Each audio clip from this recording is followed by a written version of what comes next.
Hello everyone, আসসালামু আলাইকুম। কেমন আছেন সবাই? আশা করি সবাই ভালো আছেন। ব্লগের শুরুতেই সবাইকে ঈদ মোবারক আর সবাইকে ঈদুল আজহার অনেক অনেক শুভেচ্ছা। তো ঈদুল আজহা মানে তো আমরা জানি যে বেশি বেশি করে খাওয়া। তো অনেক খাওয়া, এটা বেশি থেকেও অনেক বেশি খাওয়া দাওয়ার কোনো শেষই নেই। তো সকালে ঘুম থেকে উঠেছি, আজকে কিন্তু ঈদের দ্বিতীয় দিন। আর এবার কিন্তু ঈদের কোনো ভিডিওই আমি করতে পারিনি, তাই কোনো ব্লগও দেওয়া যাচ্ছে না। ঈদের ব্লগ যেটাকে বলে যে ঈদের দিনের ব্লগ, সেটা দিতে পারছি না। তো ঈদের দ্বিতীয় দিন সকালে ঘুম থেকে উঠেই নাস্তা করতে চলে এলাম। তো ঘুম থেকে একটু দেরি করে উঠেছি, উঠেই রুটি বানালাম, বানিয়ে এখন বাচ্চাদের খেতে দিলাম। তো ঈদের দিন থেকে যে খাওয়া শুরু হয়েছে, তো এখন সকালবেলা আর কেউ খেতে পারছিল না। যাই হোক, অল্প অল্প করে নিয়েই সবাই খাচ্ছিলাম, কারণ একেবারেই বাচ্চারা তো যে কোনো জিনিস একবারে বেশি দুইবার খেতেই চায় না। তো আমরা বড়রাও একটু হিসেব করেই খেতে হয়, না হয় নিজেদেরই ক্ষতি। যেহেতু আহ ঈদের কোরবানির ঈদে যেহেতু খেতে হয় যে গরুর গোশগুলা, এগুলা কিন্তু একটু হিসেব করেই খাওয়া উচিত, নাহলে শারীরিকভাবে অনেকটাই সমস্যা হয়ে যায়। তো এমনিতেই তো আমার সমস্যা থাকেই, ঈদ আসলেই নানান রকম ভাবে অসুস্থ হয়ে পড়ি। তো সেই কারণে আমি এবারকে অনেকটাই বুঝে শুনে খাচ্ছি, যাতে করে কোনো প্রবলেমে না পড়তে হয়। আর এখন সকালে নাস্তা করে ঘরটা গুছিয়ে নিচ্ছি। তো ঈদের দিনের কথা বলি। ঈদের দিন সারাদিনই শুয়েছিলাম, যেহেতু ঈদের দিন আমাদের কোনো কোরবানি দেওয়া হয়নি। সেই কারণে একেবারে অলস টাইম গিয়েছে। তো আত্মীয় স্বজনের বাসা থেকে যা পাঠিয়েছে সেগুলো সব রান্না করেছি। আর আজকে সকালবেলা ওর বাবা চলে গিয়েছে, কারণ তারা বন্ধুরা মিলে গরু এনেছে। আর প্রতি বছরই তারা সব ফ্রেন্ডরা মিলে গরু নিয়ে আসে, তো সেখানে গিয়েছে ওর বাবা। আর এখন আমি ঘরটাকে গুছিয়ে নিচ্ছি। আর কি বলবো যে কোরবানির ঈদ আসলে কিন্তু প্রচুর পরিমাণে গরম পড়ে, আর এত গরম পড়ে যে এটা আর বলার মতো না। তো সে আকাশ কিন্তু একেবারেই মেঘলা ছিল, কিন্তু বৃষ্টির তো কোনো নামই নেই, কিন্তু গরমও কোনো শেষ হচ্ছে না। যতই মেঘলা থাকুক না কেন, গরম প্রচুর গরম, গরমে পুরো আরো মনে হচ্ছে যে অসুস্থ। আর সকাল থেকে নিয়ে আমার অলরেডি মাথা ব্যথা শুরু হয়ে গিয়েছে, কেন জানি না, একটু গরম লাগলেই মাথা ব্যথা শুরু হয়ে যায়। তো ঘরের কাজ তো করতেই হয়, তো ঘরের কাজ করছিলাম আর ঘরটাকে একটু পরিষ্কার করছিলাম। আর ঈদ আসুক আর যাই আসুক, সব সময়ের মতোই কিন্তু আমি আমার ঘরের কাজগুলো সময়ের মধ্যে করার চেষ্টা করি। তো বিছানা পাটি ঝেড়ে এখন আবার ফার্নিচার গুলোকে একটু ক্লিন করছিলাম। আর আমি আবার কি করেছি, কালকে তো একটু ভালোভাবে গুছিয়েছি, সেই কারণে আজকে এত তো তেমন একটা পরিষ্কার করা লাগবে না, সেই কারণে হালকা পাতলা একটু মুছে দিচ্ছি। এটা আমার আবার না করলে ভালো লাগবে না, সেই কারণে একটু মুছে পরিষ্কার করে দিচ্ছি। তো সকাল সকাল কিন্তু ঘরের কাজগুলো সেরে ফেললে অনেক ভালো হয়। আর আমি কিন্তু সবসময় সকালবেলায় ঘরের টুকিটাকি কাজ কাম সেরে ফেলি।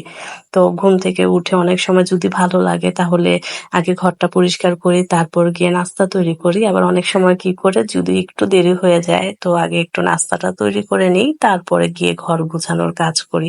তো আজকে একটু দেরি করে উঠাতে আগে নাস্তা তৈরি করেছি, কারণ বাচ্চারাও উঠে পড়েছে।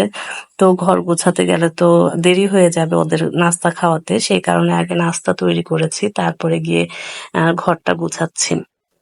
আর এখন তো বাচ্চাদের ছুটি, তো বাচ্চারা তো সারাদিনেই খুবই ঈদের একটা আমরা বড়রা যেমনই ঈদ কাটাই না কেন, বাচ্চাদের জন্য কিন্তু ঈদ সবসময় অনেক মজার হয়, অনেক আনন্দের হয়। আর এখানে এত গরম পড়েছে, তো আমার 2 ছেলে মেয়ে গিয়ে আইসক্রিম নিয়ে এসেছে। তো এখন ওরা আমাকে আইসক্রিম খাওয়ার জন্য ডাকাডাকি করছিল।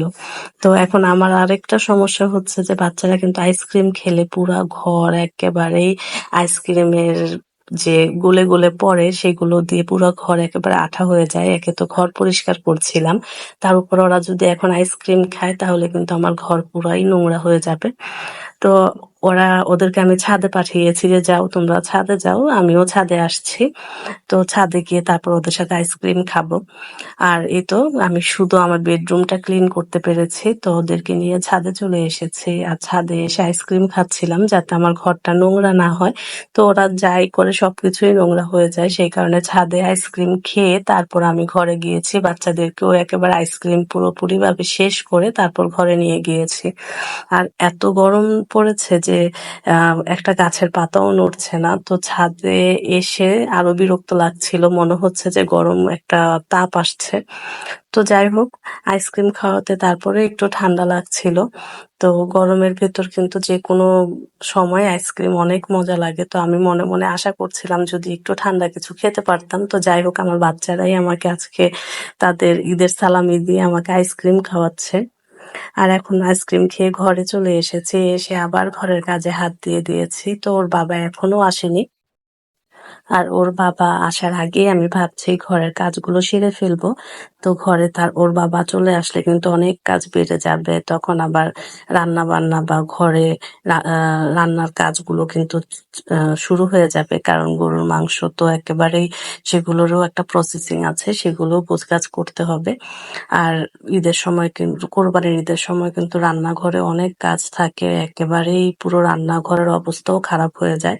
তো সারাক্ষণই এগুলো ধুয়ে মুছে রাখতে হয়। আর কোরবানির ঈদে কিন্তু প্রচুর পরিমাণে কাজ বেড়ে যায় আমার কাছে যেটা মনে হয়। রান্নার পাশাপাশি কিন্তু একেবারে ধোয়া হাঁড়ি-পাতিল ধোয়ার ঝামেলাটাও অনেক বেড়ে যায়। প্রচুর পরিমাণে তেল, চর্বি তো থাকেই। আর এই তো এখন আমি আমার সবকিছু মুছে নিচ্ছি। আর কালকে যেহেতু আমি সোফাগুলো সব ভালোভাবে গুছিয়েছিলাম, তো আজকে কোনো কিছুই এলোমেলো হয়নি। সেই কারণে আর এগুলো ঝাড়বো না। একেবারে কোনরকম একটু হালকা পাতলা একটু বালিশগুলোকে একটু গুছিয়ে রাখবো।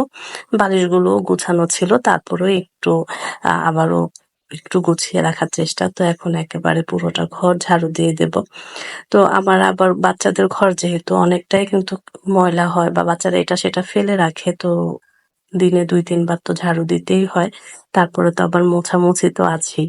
তো সবসময় কাজের উপরেই থাকতে হয়। তো ঈদ বলতে আমি মনে করি না যে এখন আর কিছু আছে। ঈদ আসলে তো আগে আমাদেরও বাচ্চাদের মতো অবস্থা ছিল। আর এখন আমার কাছে মনে হয় অন্য ৫ টা দিনের মতো আমার কাছে ঈদের দিন মনে হয়।